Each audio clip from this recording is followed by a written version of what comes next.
박만선 목사님께서 나오셔서 본받는 믿음이라는 주제로 말씀 기도를 해주시겠습니다.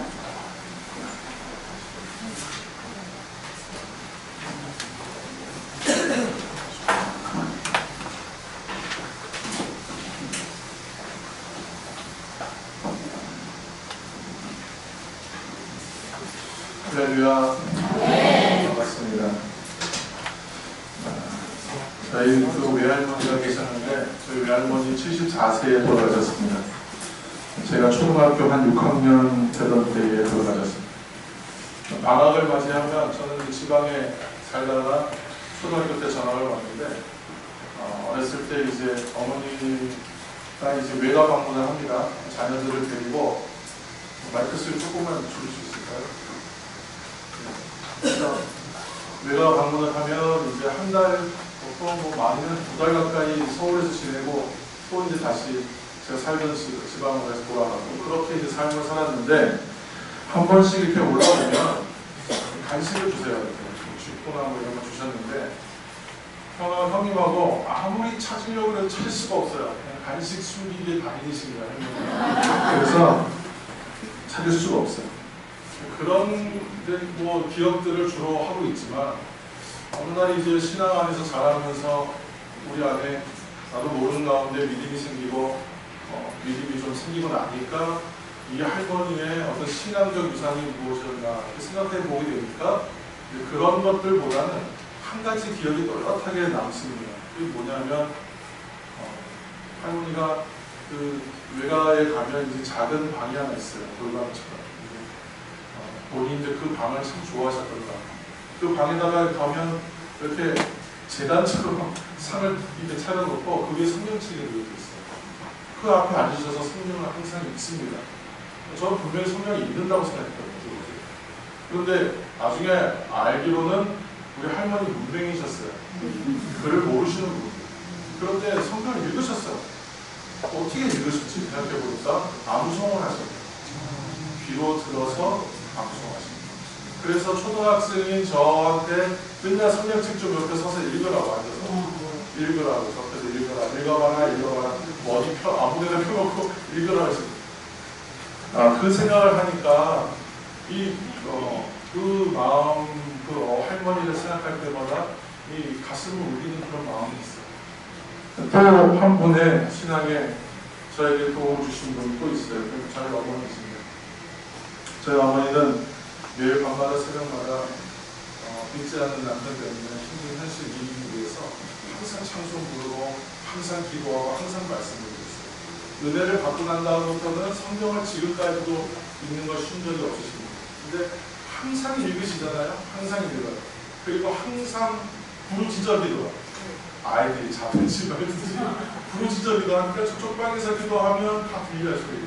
그러니까 저도 지금 찬양인도를 한 20년 넘게 해오면서 사역을 같이 하고 있는데 제가 지금 배운 찬송의 기본 모치는 다 어머니의 찬송으로 배웠어요. 그러니까 음도 좀 틀리고 박자감이 좀 무시가 되고 저는 찬양이 그렇습니다. 근데 그 이유가 어머니의 핑계를 대는 건 아니고 어머니가 다 배웠어요. 찬송을 수십 곡의 가사를 다 배웠습니다. 개혁 찬송 바뀌기 전까지는 가사를 거의 안 틀리고 다 배웠어요. 그 이유가 맨날 귀로 들어서 암송이 되어버렸어요. 그러니까 우리 이 외가 쪽으로 통해오는 신앙의 유전은 외우게 하는 은사가 있는 게 아닌가 싶습니다. 이것이 저에게 신앙의 큰 본이 되었습니다. 우리가 하나님의 사람으로 하나님의 자녀로 부름받고 있었던 성도의 삶을 살아오면서 수없이 많은 믿음에 대한 설교나 정의에 대해서 듣고 신앙의 본이 되는 것을 배우기 위하여 우리가 애써오며 살아오고 있습니다. 근데 제가 생각하는 그 믿음이라는 것은 여러 가지 정의가 있지만 하나님께서 참 못난 인생이고 보잘것없는 인생을 좀 제대로 살 수 있는 인생으로 바꾸시고 돌이키는 것이 그렇게 하기 위해서 주시는 은혜, 그것이 믿음이 아닌가 싶습니다. 믿음이 있기 전까지는 여전히 세상으로 살고 여전히 세상을 바라보며 살 수밖에 없거든요. 근데 믿음이 생기고 나니까 세상에 달리고 전혀 신세계인 거죠. 제가 백화점 광고를 하는 건 아니고 정말 새로운 세계가 되는 거예요. 믿음이 있기 전까지는 몰랐던 세계가 믿음이 생기면서부터는 생기기 시작하여 믿음이 성장함에 따라 더 확연하게 드러나는 그런 하나님의 나라를 우리가 발견하게 됩니다. 그래서 그 히브리어에서는 슈브라는 동사를 쓰거든요. 슈브라는 것이 하나님께서 우리를 돌이키시고 또 하나님도 우리를 향하여 돌이키십니다. 그런 단어로 쓰입니다. 그래서 많은 백성들 보고 항상 선지자를 통해서 예언자를 통해서 주셨던 말씀들은 돌아오라 돌아오라 돌아오라. 우리도 그렇게 하나님의 뜬금없이 우리를 부르시는 은혜로 말미암아 저의 삶은 뭐 외할머니의 그러한 신앙의 유전으로 또 어머니의 또 뜨거운 신앙 안에서 저도 모르는 가운데에 믿음을 선물로 은혜로 받아서 삶이 돌이켜진 것입니다. 이처럼 우리들의 인생은 하나님이 주시는 그 믿음을 통해서 인생이 열리게 됩니다. 믿음을 통해서 삶이 열리는 겁니다.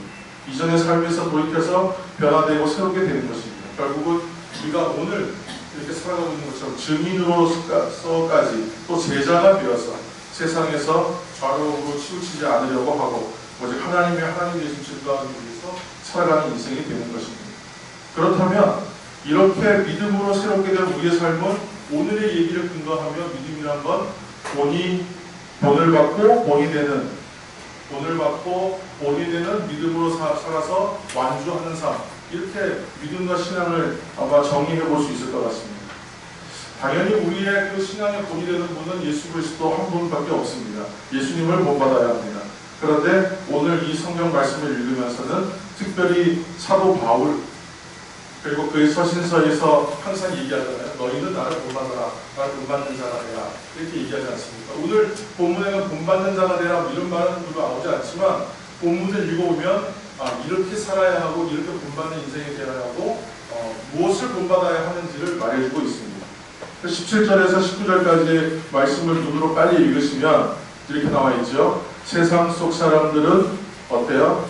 감각이 없다. 방향감이 없다, 목표가 없다, 내용이 없는 삶을 살고 있구나. 20절에서 24절 내용을 쭉 보면 이러한 삶을 사는 이들과는 달리 우리 믿는 사람들은 다르다. 그렇죠? 그래서 20절에서 24절까지의 말씀만 우리가 한번 다시 읽겠습니다. 20절부터 24절입니다. 시작. 오직 너희는 그리스도를 이같이 배우지 아니하였느냐. 지금 예수 안에 있는 것 같이 너희가 과연 그에게서 듣고 또한 그 안에서 가르침을 받았을 텐데 너희는 유혹의 욕심을 따라 서로 들어가는 축을 쫓는 옛사람을 벗어버리고 오직 심령으로 새롭게 되어 하나님을 따라 의와 진리의 거룩함으로 지으신 새 사람을 이루라. 이런 새 사람의 모델이 바로 예수님이신 겁니다. 그리스도 예수이십니다. 그러나 또 정리하면 새 사람은 이전과 달라진 사람이죠. 새 사람의 특징은 말 그대로 변화되어서 말씀 본문대로 하면 새롭게 된 것입니다. 하나님의 품성적인 특징이 있죠. 의로움과 진리의 편에 서시는 것과 거룩함을 추구하는 것. 우리의 본이 되신 예수 그리스도를 닮아가기 위해서 우리들을 모두 애쓰는 사람들입니다. 더 이상 나를 위해 사는 것이 아니고 하나님을 위해서 사는 인생이 되는 것입니다. 하나님은 이처럼 특별하지도 특출나지도 않았던 저와 같은 사람들을 목회자로 부르시기도 하고 또 하나님께서 어떻게 보면 보잘것없는 인생이요 못난 인생으로 살 수밖에 없었던 우리들을 정말로 그 의에 또 진리에 하나님이 주시는 것들을 거룩함을 추구하는 인생을 살게 하는 특별한 인생이 되게 하시는 그런 분이신 겁니다. 아버지하고 아들하고 저도 이제 저희 아들이 이제 14개월 23개월 14개월 제가 나이가 어리진 않습니다. 이렇게 나가지고 근데 13개월에서 14개월 차를 접어들고 있습니다. 9개월부터 걷기 시작해가지고 이제는 이 나이가 조금 든 초보 엄마 아빠를 굉장히 힘들게 하는 거예요. 새벽에 나가는 것도 힘들고 굉장히 모든 게 힘들어요, 이 아이들.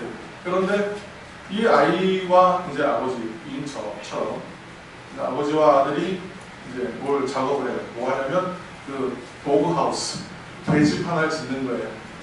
계집을 짓는데 아빠가 혼자 지으면 훨씬 잘 지을 수 있을 거예요. 그렇죠? 아빠가 혼자 만들면 더 빨리 일을 마칠 수가 있고 잘 만들 수 있습니다.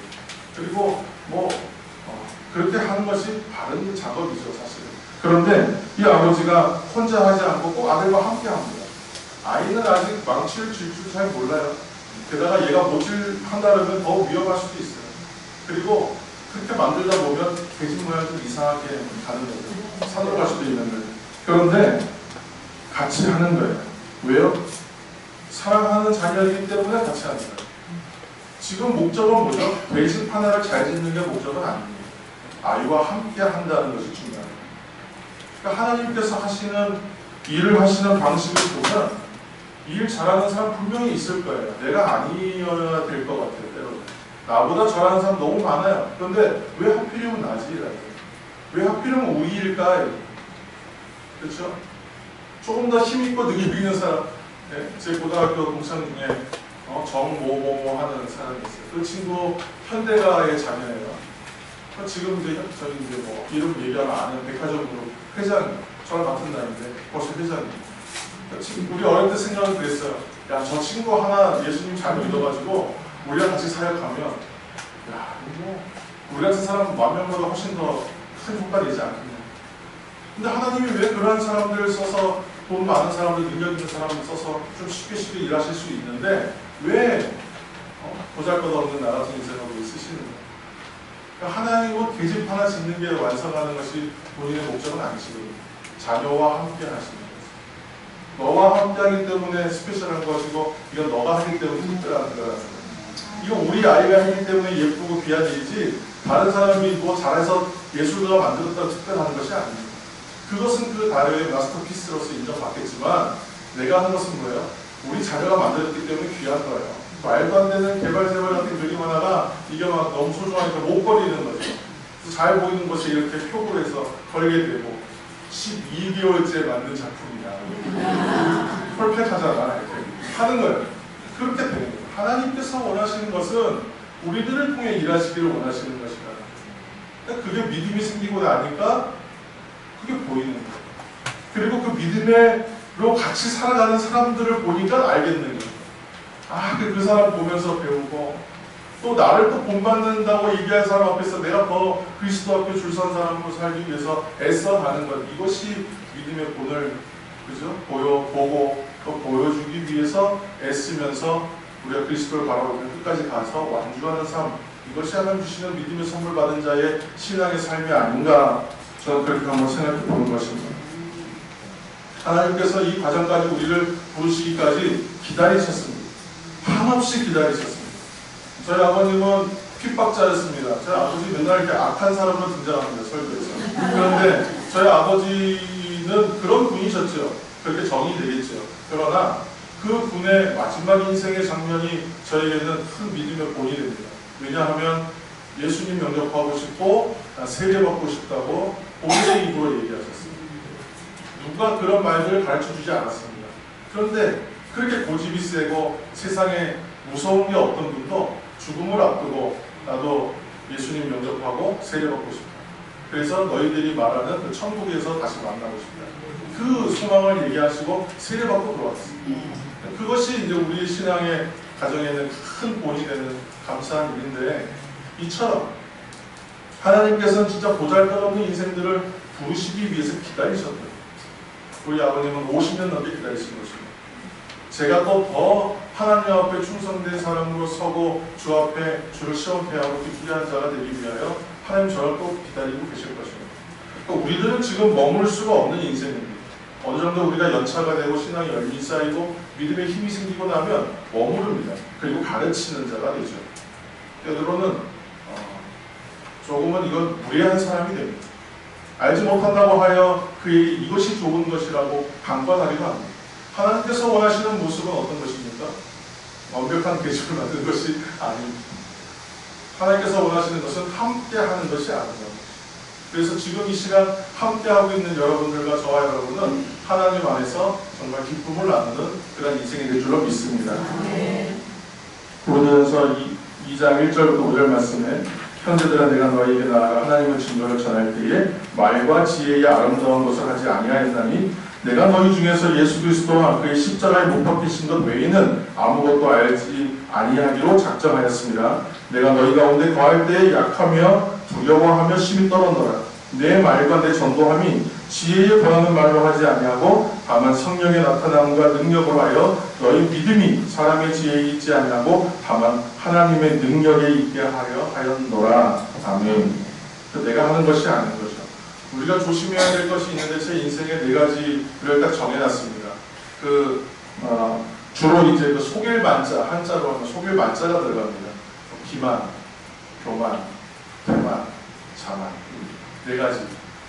또 뭐가 있을까 했는데 제가 알고 있는 어휘 안에서 이럴 게 없어서 보통 3가지 또 4가지를 굉장히 언제 주로 하느냐 하면 사역을 하다 보면 저는 25살 때부터 전도사 생활 시작해서 지금 이제 20년 벌써 되고 있기 때문에 꽤 오랫동안 사역해 왔습니다. 그래서 어렸을 때부터 듣던 말이 전도사님, 목사님 항상 저를 부를 때는 다 모든 분들이 님자를 붙여서 부릅니다. 그러니까 처음에는 전사님 이러면 저를 몸둘 바를 모릅니다. 그러다가 1년 쭉 지나면 오래 걸리지도 않습니다. 1년 쭉 걸리면 왜 나는 전도사를 부르지 않는가? 전도사 그러면 기분이 나쁜 거예요. 택시를 탔는데 택시기사 아저씨가 말을 좀 하대하거나 좀 이렇게 말을 하면 굉장히 거슬립니다. 처음엔 제가 언어의 영성이 생겨가지고 욕설과 좋지 않은 말을 들으면 거슬리나 보다 생각했어요. 그게 아니라 나를 존중해주지 않고 존귀하게 여기지 않는 사람들 향해서 마음이 상합니다. 교만은 교만은 제일 무서운 거 아닙니까? 하나님이 없어도 되는 거예요. 교만은. 하나님 아닌 것으로 대체 가능하네요. 그러니까 지금 내가 돈이 있으면 돼, 능력이 있으면 돼, 내가 외모가 뛰어나면 돼. 이걸로 치는 거죠. 무상화시키는 거예요. 교만은 제일 무서운 죄고, 기만하는 건 뭐예요?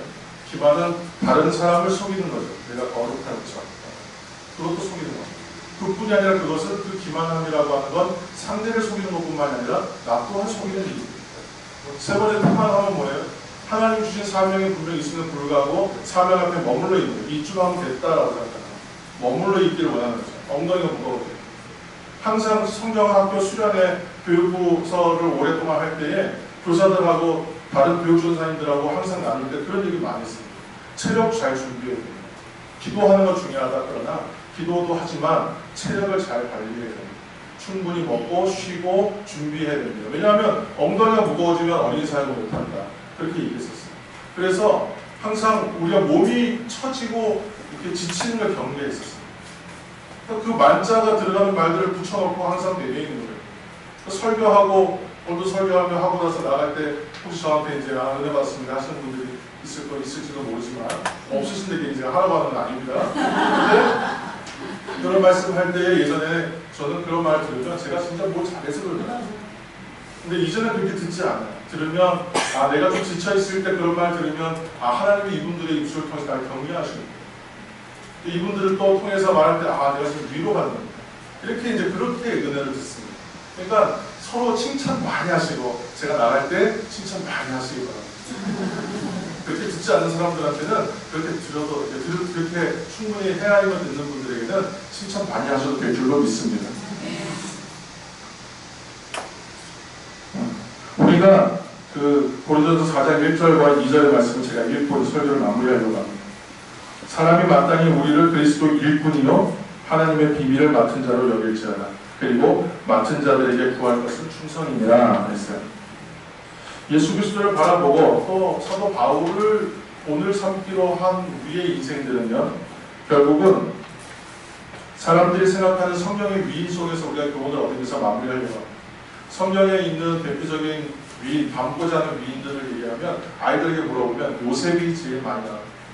또 많이 나오는 게 다니엘이 많이 나옵니다. 아무래도 굉장히 드라마틱한 인생들을 살았기 때문에 스토리텔링이 좋잖아요. 그러니까 이 이야기로 많이 꾸며서 아이들이 많이 들었어요. 그래서 뚱쟁이 요셉, 다니엘과 사사굴, 고전 중에 고전이잖아요. 명작이잖아요. 이런 재미있는 이야기가 어디 있어요. 그래서 그러다 보니까 다 요셉처럼 다니엘처럼 돼야겠다 생각합니다. 그러나 정말 어려운 거예요. 그들의 영광의 결과물 앞에 있는 고난의 사건들을 생각해보면 감당할 수가 없는 거예요. 근데 그 과정들을 피스티스하는 거죠. 헬라어로 말하면. 피스튜오. 믿음으로 가는 거예요. 이거 없으면 못 갔을 거라는 거예요. 지금 우리가 사는 인생들 가운데서도 분명히 고난의 때를 만났을 때에 우리가 그것을 분명히 고난이 있을 때 낙심합니다. 낙심하지 않은 적은 없던 것 같아요. 고난이 올 때마다 항상 낙심했어요. 대신 이 낙심의 폭이 예전 같지는 않아요. 머물러 있는 시간이 오래 머무르지 않아요. 빨리 올라가. 마치 아무 일도 없었던 것처럼 빨리 잊고 털고 가야 되겠다. 빨리 그 문제를 해결하고 가야겠다는 마음이 막 솟구치고. 왜 그럴까요? 이제 믿음 안에 점점 더 견고해지기 시작하니까 이제는 믿음 아닌 상황에 머무르는 것 자체를 견디지 못하는 거예요. 아무래도 요셉이나 다니엘도 그렇지 않았겠어요? 그 믿음의 힘들이 더 강해져서 그 일을 견디고 이기지 않았겠어요? 형제들이 나를 팔아버리는 거예요. 이건 살인보다 더한 거잖아요. 그거 평생 잊을 수 없는 상처예요. 어두운 구덩이에 던졌다가 팔려가 모함을 당하고 억울한 일을 당해서 그렇게 억울한 일이 어딨어요. 깨끗하게 살고 애쓰고 살았는데 무슨 나쁜 일에 연루돼서 주인의 여인을 넘본 사람이 돼가지고 그 낙인을 찍혀서 그 감옥에 여기처럼 오늘날처럼 감옥이 환경이 개선된 게 아니잖아요. 그 영화 벤허 같은 영화를 보면 그 감옥은 무슨 진흙구덩이 같은 컴컴한 곳에 살 수 없는 환경, 그런 환경에서 10여 년 이상 그런 시간들을 견뎌내고 그리고 나서 총리가 되었어요. 그런데 사람들은 그 영광된 결과물을 바라보면서 우리도 그렇게 해라고 쉽지 않습니다. 하나님께서 구하시는 것은 충성이라고 말하죠. 충성을 지켜내기 위해서, 충성하기 위해서는 하나님 주시는 믿음의 은혜가 있어야 될 줄로 믿습니다. 그래서 우리는 믿음 주십시오라고 기도하는 거예요. 그래서 하나님 나에게 이런 믿음의 은혜를 선물로 주셔서 그런 고난의 때를 만나나 능히 감당할 수 있는 능력과 은혜를 내게 허락하여 주옵소서라고 말할 수 있는 거예요. 믿음이 없이는 아무것도 할 수 없습니다. 그래서 내가 드러날 수가 없습니다. 우리의 인생은 내가 무엇을 했다라고 말할 수가 없는 인생입니다.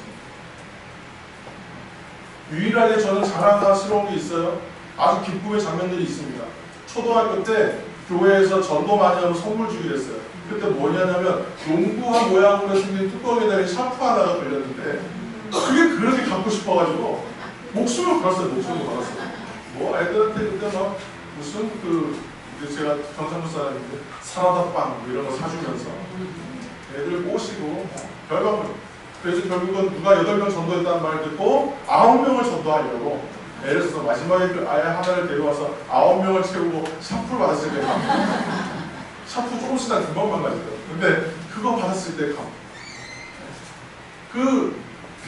그런 장면들이 기억이 나는데 그런 것이 내가 한 것이 아니라 내가 그 아이들 먹이고 채워서 데려온 것 같지만 그렇지 않아요. 그 친구들 중에도 목사가 한 명 나왔어요. 놀라운 일이잖아요. 놀라운 일. 재수할 때 같이 8명 재수했는데 그 8명 중에도 또 목사가 또 한 명. 놀라운 일이죠. 우리가 한 게 아니라 하나님께서 하신 거예요. 제가 이 자리에 있는 것도 하나님의 은혜요. 여러분들이 이 자리에 함께 우리와 어린 성교 섬기는 일도 하나님 하시는 거예요. 질그릇과 같은 우리들입니다.